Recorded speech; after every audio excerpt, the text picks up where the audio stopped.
नोंखौ आं दा मोनसे बाथ्रा सोंनो नागिरदों नों बुंलाय नों फिसा सानैनि बिमा जानानै दा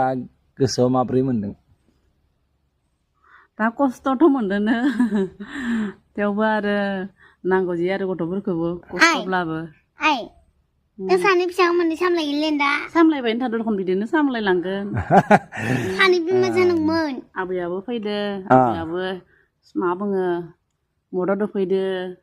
बिदिनो सोलिलांगोन दिनै मानो फैयासै आरो मा होनदों गावनि फिसा होननानै बुङोब्ला फिसाखौ लानानै गावनि गथ' गोजोननायानो एसे आलादा जायो गोजोननाय खस्थ'ब्लाबो खस्थ' बायदि मोना नंगौ नंगौ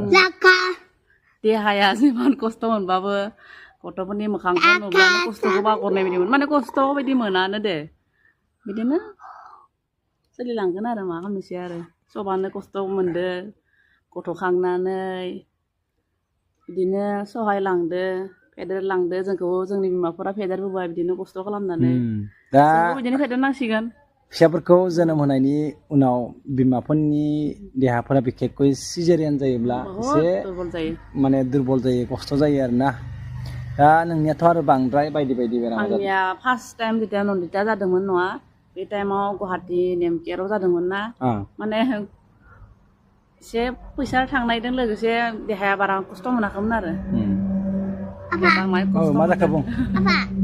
आंखौ मादि हादोंमोनलै उदैखौ डक्टरफोरा हाबायना हानानै उदैनिफ्राय दिहुनबाय आरो नन्दिनि बादिनोमोन आरो नोंबो आबा नन्दिनिया उन्दुलांबाय बिराद मेंलायो जिरायनो मोजां मोना उन्दुनो मोजां मोना जोंहा थेवबो आरो मा खालामसै बिमा जानाया गोरलै नङा बिमा माहारियानो बेखिनि खस्थ'खौ खालामखादो आंल' नङा दे बुं नन्दिनिया थाखोब दै जाबा बेसेबां क्लास जागोन नों माबायदि बारलाङो पात्ता मोननायबो नङाना समा मादि बारलाङो क्लास जागोन आरो फिसाफोरखौ लानानैनो गोजोननाय माब्लाबा दुस्थ' खालामब्ला रागाबो जोङो आरो अननायाथ' जेरैबो थायो रागाथ' जोंखागोननो बायदि बायदि खामानियाव बेस्थ' थानानै जुदि दुस्थ' खालामनानैबोथ' रायजागोन आरो खालामसै आरो नोंनि रागायाबो खम नङा देनाय नोंनि रागायाबो बांद्राय बबेबा समाव बहुत बांद्राय जायो दा 1.5 माह जानायखायसो देहाखौ एसे मोजाङाव फैनाय बायदि मोनदां आफा